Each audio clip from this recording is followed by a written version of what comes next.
Hi friends, welcome to కొత్తగా చందమామ కథలు. ఈరోజు మనం భయంకర మానవుడు అనే కథ చెప్పుకుందాం. పూర్వం ఒక నిర్జనమైన అరణ్యంలో అన్ని రకాల మృగాలు, పక్షులు ఎంతో సంతోషంగా జీవిస్తూ ఉండేవి. ఆ అడవిని ఒక సింహం పరిపాలించేది. ఆ సింహం చాలా మంచిది. దీంతో అడవిలో ఉన్న జంతువులన్నీ చాలా సుఖంగా ఉండేవి.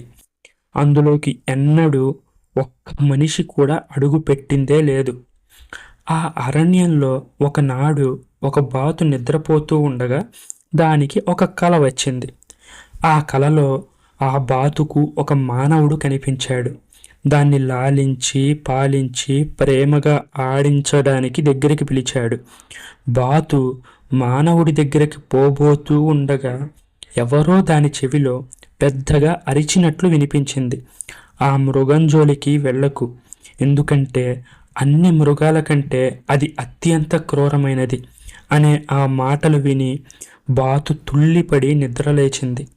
ఆ కంగారులో దిక్కు తెలియకుండా అరణ్యంలో పడి పరిగెత్తడం ప్రారంభించింది.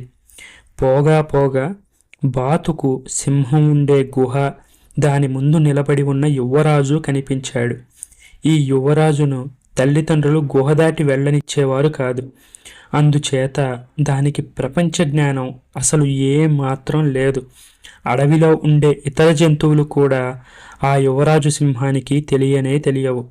ఒక పక్షి కంగారుగా పరిగెత్తుకుంటూ వస్తుండడం చూసి యువరాజు, ఓ పక్షి, అసలు నువ్వు ఎవరివి?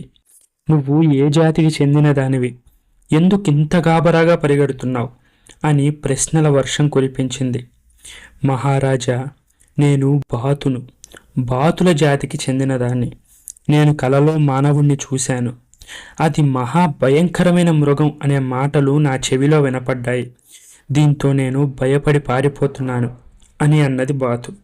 వెర్రిధాన, నేను మృగరాజును ఉండగా నీకు ఎటువంటి మృగం భయమూ లేదు.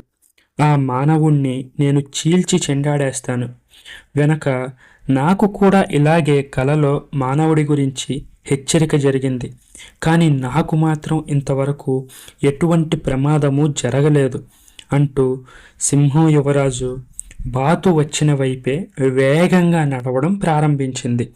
బాతు కూడా గెంతుకుంటూ సింహాన్ని అనుసరించడం మొదలుపెట్టింది. వారు కొంత దూరం వెళ్ళేసరికి దూరంగా దుమ్ము లేచింది. అదిగో మానవుడు వస్తున్నట్టుంది, నువ్వు దాక్కో, వాడి అంతూ నేను తెలుస్తాను అని అన్నది సింహం. కానీ తీరా దగ్గరికి వచ్చేసరికి అది ఒక గాడిద. ఎవరు నువ్వు? నీది ఏ జాతి?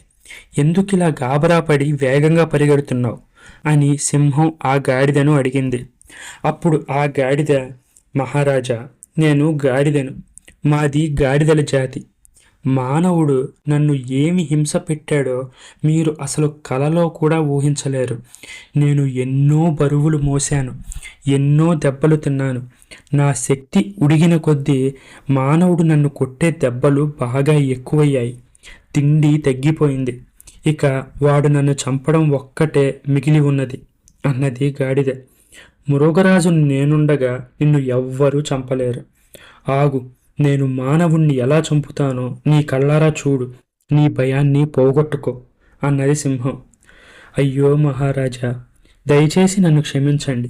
ఎందుకంటే ఆ మానవుడి కంట మళ్ళీ పడే ధైర్యం నాకు ఎంత మాత్రం లేదు అంటూ గాడిద ముందుకు సాగిపోయింది. మళ్ళీ దూరంగా దుమ్ము బాగా లేచింది.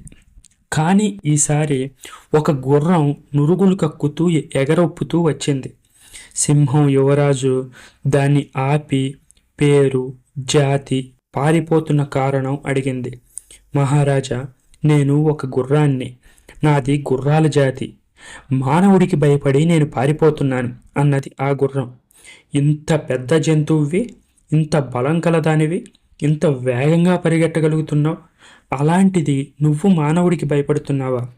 నీకంటే మానవుడికి బలం అంత ఎక్కువగా ఉందా అని అడిగింది సింహం.